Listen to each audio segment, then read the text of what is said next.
nag-crave nga ako ng bikong masarap. Kakaibang luto, kakaibang sarap sa mahal na araw. Kaya naman, samahan nyo ako at lutuin natin Hello everyone! to. Let's go! Nagluto si Tita Wena ng napakasarap na biko. Panibagong pamamaraan, panibagong method sa kusina ni Tita Wena. Kung paano nga ba lutuin yan? Halina kayo, from preparation, cooking, and delicious outcome. Let's go and let's cook.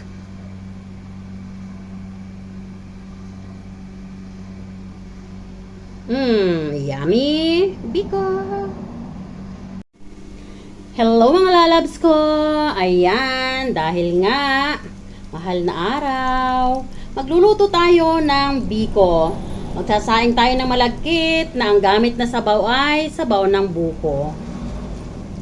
Ayan. Masarap yan.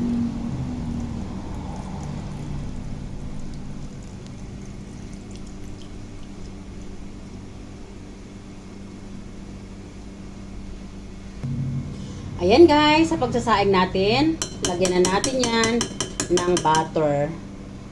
Para yung rice ay hindi didikit sa kaldero. Ayan.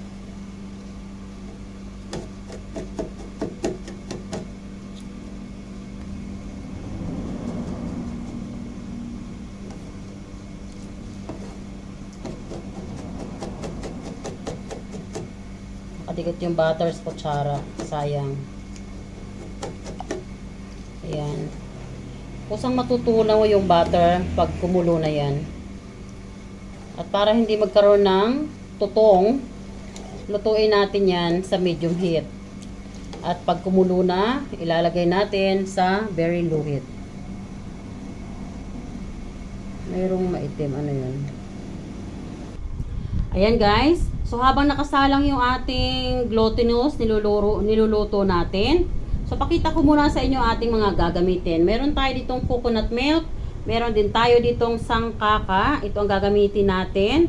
Yung sugar cane. Ayan. At meron tayo ditong peanut butter. Meron din tayong margarine or butter. So, yan ang gagamitin natin sa biko. Halika natin, ilagay na natin lahat yan sa kawali para ating gawin muna nating concentrated ang ating sugar cane. Ayan. Or sangkaka. Ang tawag namin yan dito sa Quezon Province. Yes. So, dapat i-mix natin lahat yan all together. Haluin natin until mag-mix sila all together and mag-incorporate sila all together, no? So, ayan guys. Kumukulo na yung ating malagkit. Ayan. So, wag muna nating haluin. Ilagay lang muna natin sa very low heat. Ayan. So, hayaan nating ma-absorb ng rice, yung butter, papunta sa ilalim. And then, habang niluluto nga natin yan, akin namang dinidissolve yung ating sangkaka. So, ayan.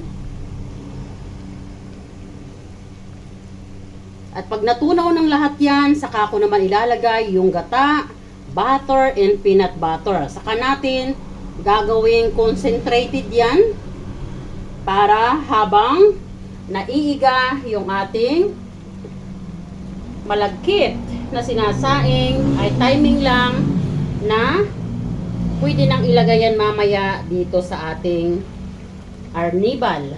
So dahil nakakati na yung kanyang water, pwede na nating haluin para yung butter ay totally mag-mix dito sa glutinous rice.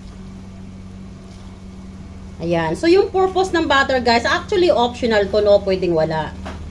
Pero yung purpose po nun para hindi magdikit sa ilalim. Kasi, automatically, pag walang butter, yan po ay didikit sa ilalim habang iniiga natin. Kalimitan, ganun, di ba? Nagkakaroon ng tutong. Pero pag tayo ay nagsaing ng malagkit at nilagyan natin ng butter, at niluto lang natin yan, iniga natin sa very low heat. No, hindi yan didikit. So, nakita nyo, ang ganda, oh. So, tamang technique, awesome results. Bango. So, So, ayan. Tatakpan na ulit natin yan. And from now onwards, lalagay lang natin sa very low heat. Ayan. So, habang pinapaiga ko yung ating glutinous rice, meron naman ako ditong buko. Yung sabaw nito ay pinansabaw natin doon sa glutinous na sinasaing natin. Ano? So, itong buko na ito ay kinayod ko. At mamaya, liliitan ko yan. Hihiwa-hiwain ko yan na mas maliit pa. At ihahalo ko yan sa biko. Mas masarap, guys. Biko na may buko. Sobrang sarap, promise. At mayroon pa yan kasama. Ayan.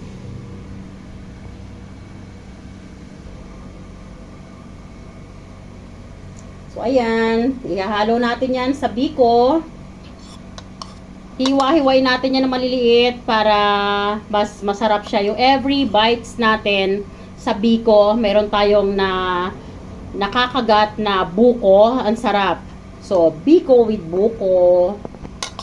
So, ayan. So, hakakayo din pa natin yan. At ito. So, ayan guys. Natunaw na yung ating sangkaka or sugar cane. Ayan. So, malapot na siya. If you can see. And now, pwede na natin ilagay yung ating gata.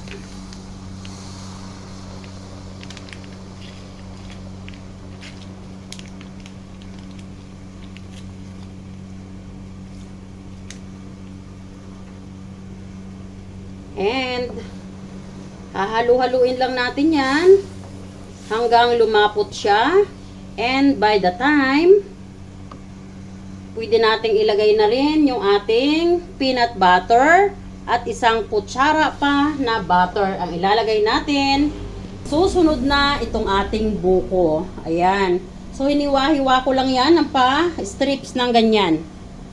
Optional guys, ito ay pampasarap lang, panibagong invento, panibagong sarap na matitikman natin. Alam nyo, pag mahilig tayong kumain, no, pilitin natin na maging mas mahilig tayong magluto. Gawin nating passion yung ating pagluluto para enjoyable ang life, di ba? So, ayan, halu-haluin lang ha, hanggang lumapot yan. And, maya-maya lang ng kunti, ay pwede na nating ilagay ang ating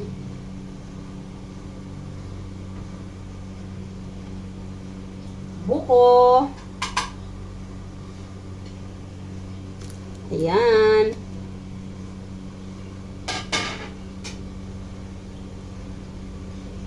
So, haluin lang natin yan. Meron pa akong ilalagay, meron pa akong hiwa-hiwain. This is still not enough.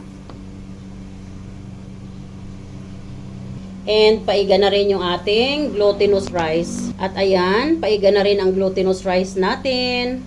O diba? Good timing. Nagmi-meet yung ating time. So ayan guys, meron pa ako dito mga chinap na buko. Ilagay na natin. So, ayan guys, matapos natin ilagay yung buko, haluin lang natin ng ganyan at pwede na natin ilagay sa medium heat. Ayan. Para mabilis na siyang maluto. And, mag-a-add na tayo ng isang kutsarang butter. And then, yung ating peanut butter, pwede na rin natin ilagay. Optional guys to ha. Optional. Minsan ko lang kasi itong ginagawa. Kaya sasamantalain ko na. Pasasarapin ko na siya. Pero ito mga nilalagay ko na to optional to.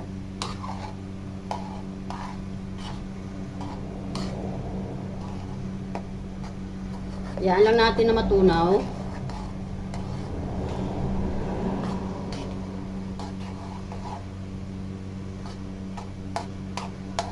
Pag inilagay nyo na sa medium heat yung apoy guys, huwag nyo iiwanan ha. Pag iiwanan nyo, halimbawa may kukunin kayo sa table, ilagay nyo, i-adjust nyo yung apoy sa very low heat. Para maiwasan yung pagkatutong. Para ma-meet natin yung texture at sarap na gusto nating ma-achieve sa ating niluluto.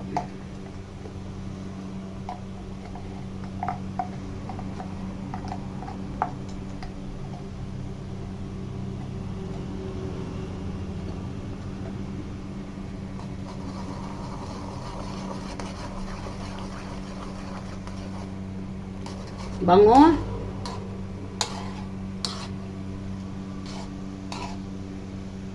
So, ayan guys. So, tayo ay maglalagay ng kunting vanilla extract.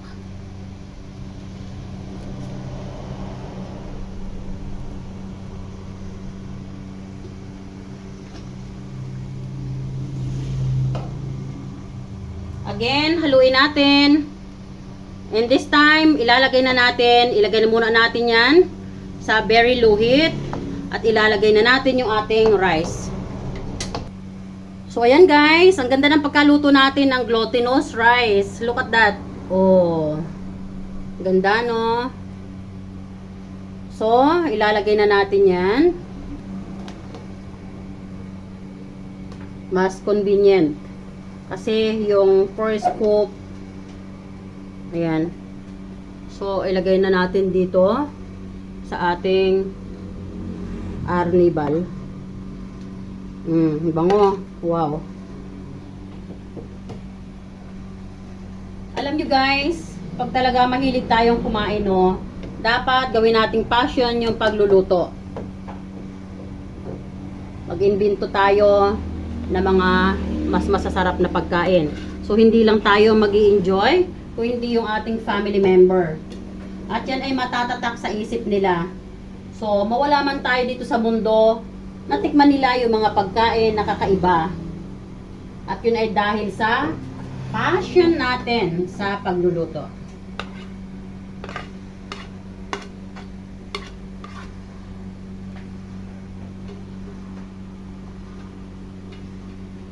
So, naka-very low heat muna tayo guys, ha?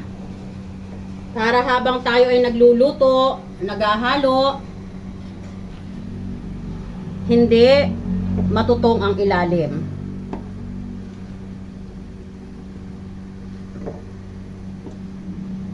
Ikot mo po yan.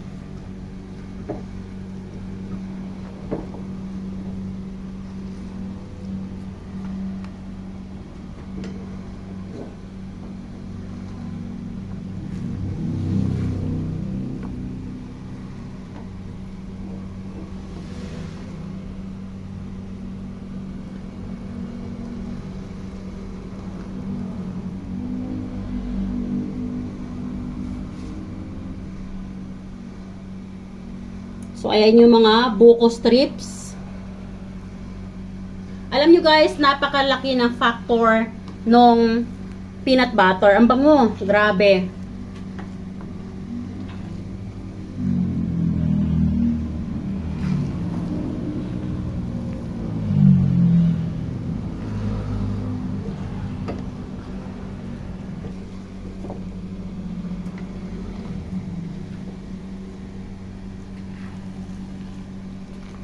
Kuya, iwan mo muna. So, ayun guys, malapit na maluto ang ating biko. Maglalagay tayo ng pinch ng salt para may pambalance. Kunti lang ha. Ayan. And then, mayroon tayong kalamansi zest. Ayan. So, yung kunting kalamansi, maliit lang na kalamansi, no? Ilagay natin yan dyan. Ilagay natin yung tinadtad natin na balat. Pampabango, pampasarap. Take note, kunti lang, hindi marami, no? Pampa-enhance ng lasa, pampa-enhance ng bango. So guys, nakikita nyo, tumitikal na sa ilalim ang ating biko.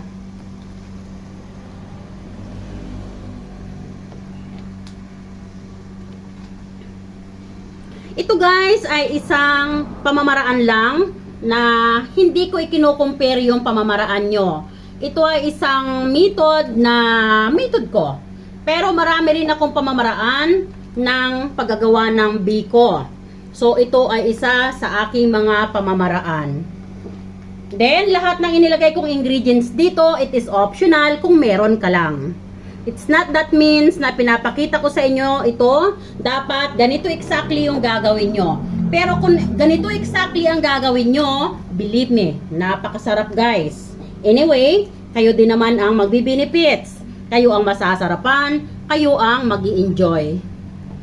Minsan-minsan lang natin ginagawa, niluluto yung isang pagkain. sarapan na natin. Ibigyan na natin ng the best. Sure.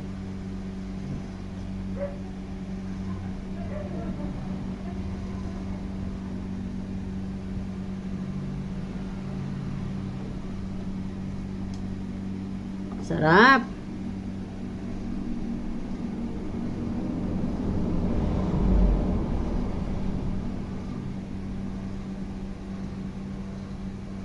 Biko ni Tita Wena.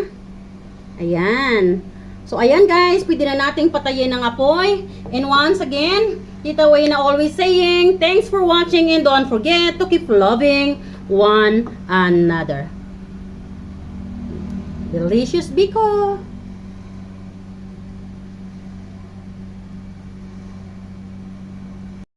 Ayan. Isali na natin ang Biko.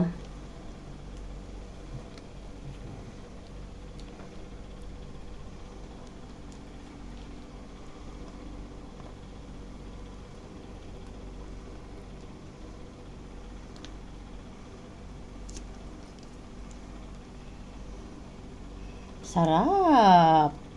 Ang bango-bango. Grabe.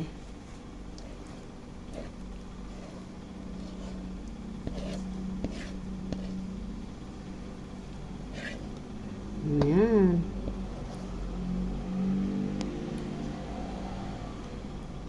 Yummy ng biko natin, guys. Ano to eh?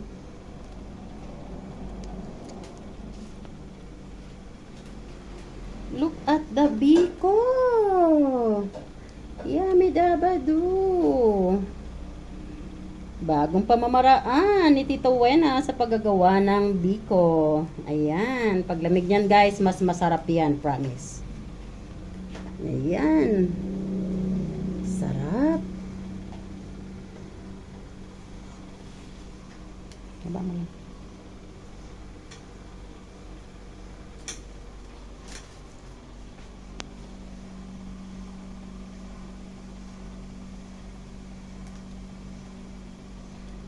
Yan, so lalagyan na natin ng ganyan para pag lumamig siya, mas mabilis na lang.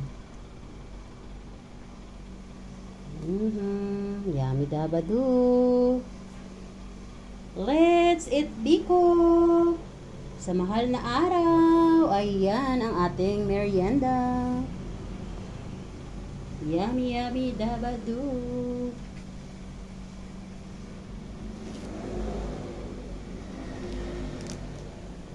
This is biko with buko. Bye! Thanks for watching!